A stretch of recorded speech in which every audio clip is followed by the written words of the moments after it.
Hello guys, রেশু কিচেনে সবাইকে স্বাগতম। আজকে আমি আপনাদের সামনে নতুন একটি রেসিপি নিয়ে এসেছি, আমের টকঝাল মিষ্টি চাটনি। তো আমের টকঝাল মিষ্টি চাটনি আপনারা কীভাবে বানাবেন দেখে নিন। এইভাবে যদি আপনারা আমের টকঝাল মিষ্টি চাটনি বানান তাহলে অনেক দিন রেখে খেতে পারবেন। আজকে আমি বাজার থেকে দুটো আম নিয়ে এসেছি। আম দুটো দেখতে পাচ্ছেন খুব সুন্দর। এই আমের আজকে আমি সুন্দর টকঝাল মিষ্টি চাটনি বানিয়ে দেখাবো। তো আমগুলো এভাবে ছিঁড়ে নেবেন।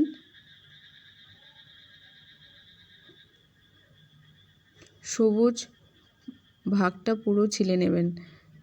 আমি দেখাচ্ছি কিভাবে ছিলে নেবেন।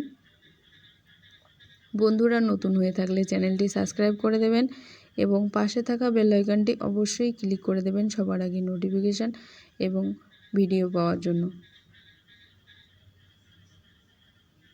আমি একটা ছিলে নিয়েছি, আর একটাও একই রকমভাবে ছিলে নেব।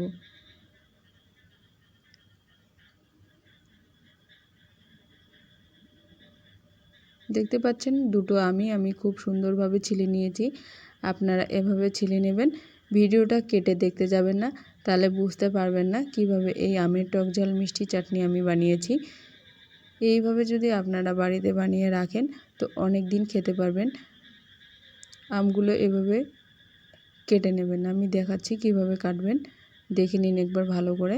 এরকম বড় করেও আমি কাটবো না এবং ছোট করেও কাটবো না, একটা মাঝারি সাইজ করে কেটে নেব।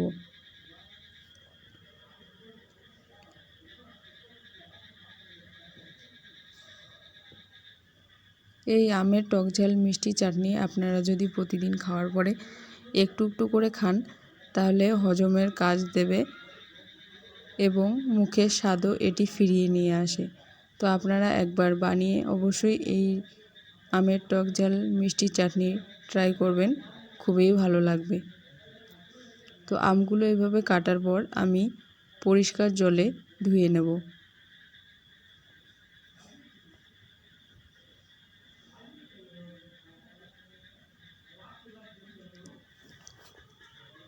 বন্ধুরা ভিডিওটি ভালো লাগলে অবশ্যই আমাকে কমেন্ট করে জানাবেন কেমন লেগেছে ভিডিওটা। তো এভাবে আমি পরিষ্কার জলে ধুয়ে নেওয়ার পরে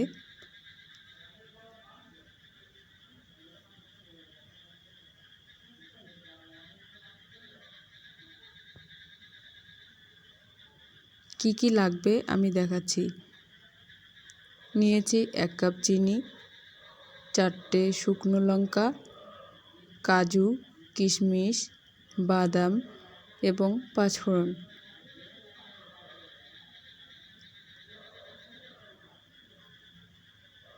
এরপর আমি কড়া বসিয়ে দেব।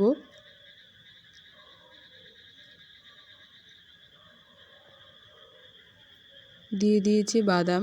বাদামটা আমি একটু ভেজে নিচ্ছি কারণ বাদামটা কাঁচা ছিল। আপনাদের যদি ভাজা বাদাম থাকে তাহলে সেটা আর ভাজতে হবে না, কিন্তু কাজু আর কিশমিশটা একটু হালকা করে ভেজে নেবেন।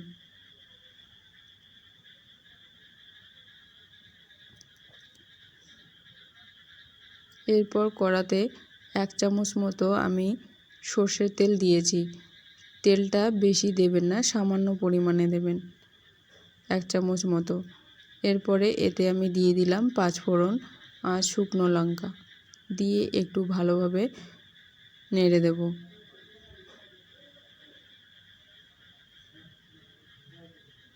খুব সুন্দর একটা স্মেল বেরিয়েছে। এরপর আমি আমগুলো দিয়ে দিলাম।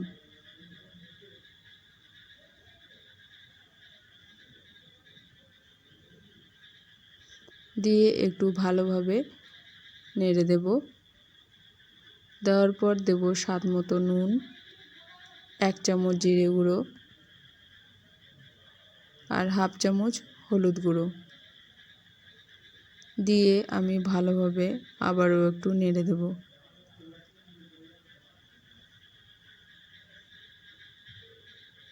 খুব সুন্দর সুগন্ধ বেরিয়েছে, কি বলবো, আপনারা একবার বাড়িতে বানালেই বুঝতে পারবেন।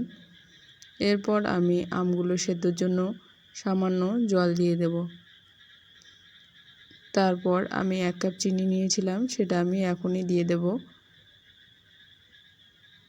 চিনিটা যেন গলে যায়, তার জন্য আগেই দিতে হবে।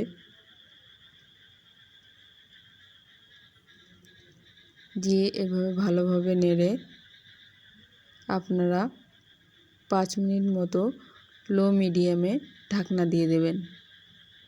এরপর দেখছেন ঢাকনা দেওয়ার পরে আমগুলো পুরোপুরি সেদ্ধ হয়ে গেছে আর জলগুলো শুকিয়ে গেছে। জলগুলো রাখা যাবে না, তাহলে আমের টকঝাল মিষ্টি চাটনি বেশি দিন থাকবে না। যেন কোনো রকম জল থাকে না, এরকম ভালোভাবে কষিয়ে নিতে হবে যেন কোনো জল না থাকে। যদি জল থাকে তাহলে এই আমের টকঝাল চাটনিটা বেশি দিন থাকবে না। আবারও বলছি, ভালোভাবে দেখে নিন।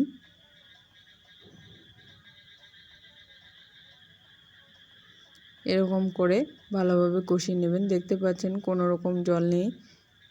এরপর আমাদের টকঝাল মিষ্টি চাটনি রেডি।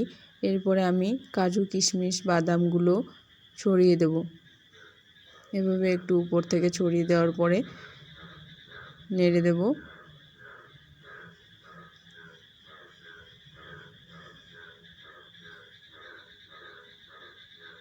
দেওয়ার পর দেখতে পাচ্ছেন আমের টকঝাল মিষ্টি চাটনি রেডি। একদম খুবই টেস্ট হয়েছে। আপনারা অবশ্যই একবার বাড়িতে ট্রাই করবেন।